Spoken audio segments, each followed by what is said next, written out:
Assalamualaikum warahmatullahi wabarakatuh.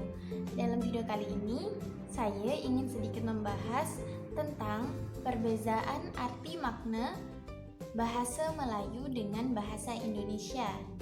Langsung saja. Kata pertama ialah budak. Budak dalam bahasa Melayu artinya kanak-kanak, biasanya berumur di bawah 17 tahun. Tetapi di Indonesia, budak biasanya digunakan untuk menyebut seseorang yang menjadi pesuruh, hamba, atau orang yang boleh dibeli.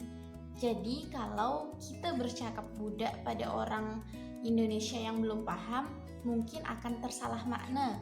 Contoh kalimat, "Hei, nak pergi mana budak tuh?"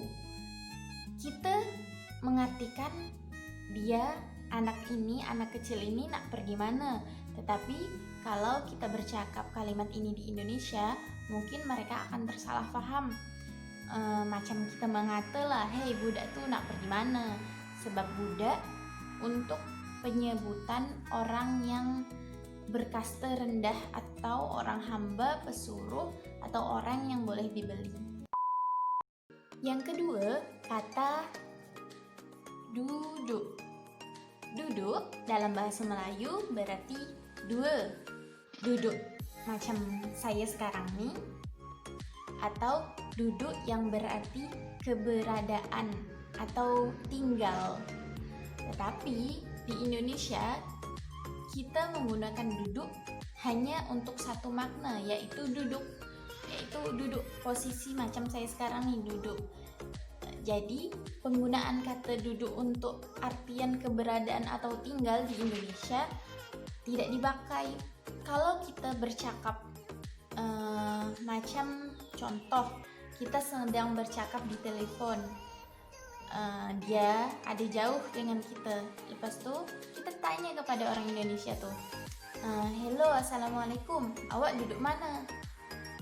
Untuk orang yang belum paham arti kata duduk untuk keberadaan atau tempat tinggal, mesti dia akan jawab, "Duduk atas kursi, duduk atas tilam, atau duduk di mana." Jadi kata duduk dalam bahasa Indonesia hanya berarti kata duduk. Untuk menanyakan tempat tinggal, kita boleh tanya, "Sekarang ada di mana? Sekarang kamu tinggal di mana?" Kami tak menggunakan kata duduk. Yang ketiga yaitu kata jemput. Jemput dalam bahasa Melayu artinya mengundang atau mengundang orang untuk datang ke rumah kita atau datang ke tempat kita. Tapi dalam bahasa Indonesia, jemput berarti ambil. Contoh penggunaan dalam bahasa Melayu yaitu, "Esok saya jemput ke rumah saya." Atau "Esok jemput rumah saya nah." Macam tu.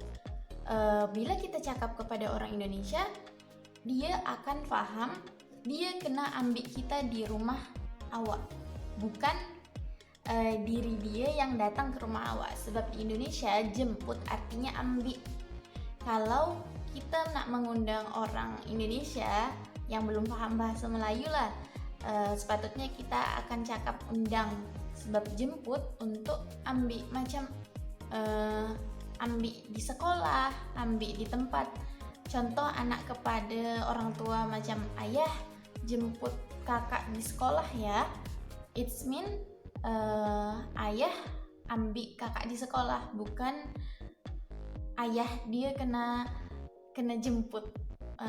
Macam jemput dan ambil berbeza sangat, jauh berbeza makna. Yang keempat, kata comel. Comel dalam bahasa Melayu artinya boleh cantik, manis, bagus. Biasanya kita guna kata comel untuk cakap ke orang yang cantik kan. Lepas tu budak-budak kecil yang comel, kita akan cakap, "Comelnya budak tu," atau "Comelnya awak." Kita mengungkapkan sesuatu yang bagus atau cantik daripada dia. Tetapi di Indonesia, comel biasanya digunakan untuk sebutan orang yang suka bercakap atau banyak sangat bercakap tapi tak berfaedah, atau orang yang suka menjawab semasa kita tengah bercakap. Atau yang terakhir, orang yang sangat banyak berkomentar, macam nih dia cakap, tuh dia cakap, dia tak berhenti bercakap. Biasanya orang Indonesia sebut orang tuh comel.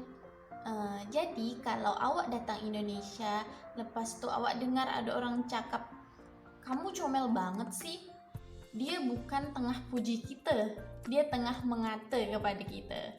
Macam kita sangat banyak bercakap. Comel di Melayu dengan comel di Indonesia sangat jauh berbeda arti. Jadi kita kena faham comel di Indonesia tuh untuk sesuatu yang tidak baik, tetapi di Malaysia comel untuk sesuatu yang cantik atau baik. Yang terakhir yaitu kata belanja. Di Melayu biasanya kita gunakan kata belanja untuk berkongsi duit atau berkongsi nak belikan kawan makan atau nak belikan kawan barang. Contoh kalimat, saya nak belanja kamu, belanja saya, beli ini beli itu berarti kita nak bagi dia percuma lah barang tuh, kita nak belikan untuk dia. Tetapi di Indonesia belanja artinya shopping atau membeli keperluan, macam keperluan hari-hari atau keperluan mingguan atau keperluan bulanan bahkan tahunan.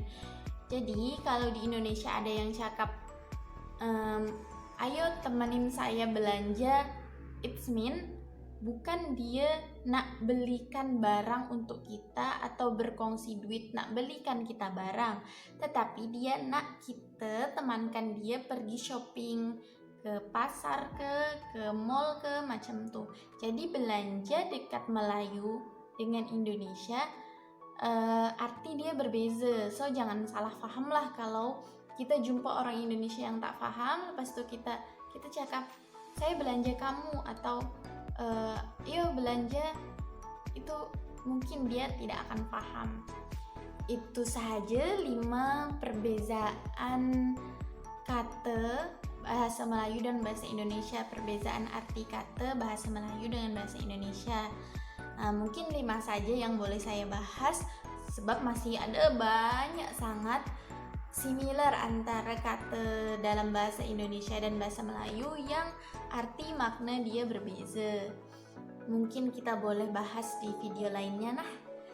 Semoga dengan tahu 5 kata nih kita jadi tahu penggunaan kata itu di Indonesia dan di Melayu. So kita tak tersalah paham lah kalau kita dengar orang Indonesia cakap atau orang Indonesia dengar orang Melayu cakap. Terima kasih. Saya Nurfah. Assalamualaikum warahmatullahi wabarakatuh.